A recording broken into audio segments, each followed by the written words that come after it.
Olá, nesse vídeo vamos falar um pouquinho de como construir o famoso L. Então, aqui a gente pode usar segmento, polígono, tanto faz, depende da habilidade de cada um dentro do GeoGebra. Pensando que essa construção aqui ela tem essa representação, a gente precisa transcender para pensar como é que é essa peça que a gente está construindo. Fala especificamente para quem está fazendo um L então de 30 milímetros. E o que significa a estrutura do encaixe, a estrutura dentada?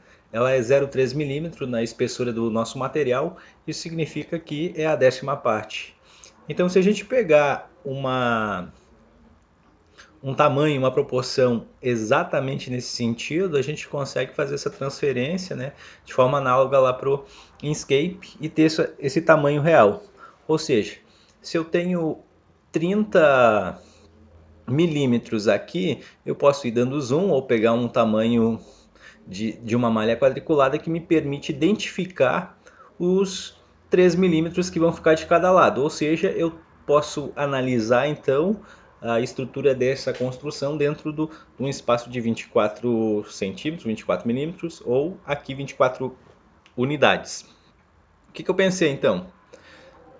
Jogo isso para 60 e traço então toda a construção em cima disso. Construindo em cima disso, então eu tenho 60 aqui, unidades aqui no GeoGebra.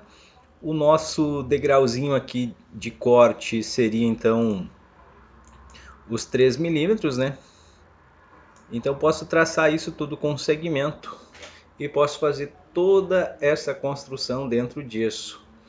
Joguei aqui o espaçamento necessário, estou dando zoom aqui para a gente conseguir exatamente visualizar. Então, nesse sentido, eu observo que a proporção desse quadradinho menor aqui está relacionada diretamente com os 30 milímetros que a gente tem. Então, venho, faço o ponto, faço o degrauzinho e vou fazendo essa construção. Chegando nesse ponto, bom, a gente pode usar retas perpendiculares aqui, passando exatamente sobre o ponto aqui, para não ficar brigando com o GeoGebra, que a gente tem que ir um a um. Mas, ok, está feito essa construção. Vou ocultar aqui o polígono que eu fiz, ele tem um pequeno erro aqui. Mas a ideia seria isso, né?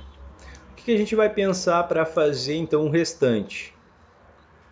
Posso pensar em fazer o restante analisando o contraste, né? Posso analisar então o que está faltando aqui, né? Ou seja, o complemento. Se eu quero fazer o topo, analisa que vai ser exatamente o contrário, né? Então, essa parte que entrou para cá, esse dentezinho então fica cortado então nesse quadradinho que vai ficar em cima. Não quero apresentar mais spoiler porque essa é a etapa justamente principal de toda a construção, né? Porque a gente vai pensando de que maneira vai solucionar o problema. Dentro do Inkscape tem outras estratégias, está bem mais otimizado, eu prefiro até utilizar lá porque envolve a matemática de uma maneira um pouquinho melhorada, porque lá eu consigo trabalhar com as coordenadas cartesianas e consigo levar todos esses pontos para coordenadas cartesianas e consigo fazer essa distribuição então lá. Então um abraço para vocês e boa sorte na construção. Então só repetir o L aqui no outro lado, o verso e seguir os encaixes de maneira que funcione perfeitamente.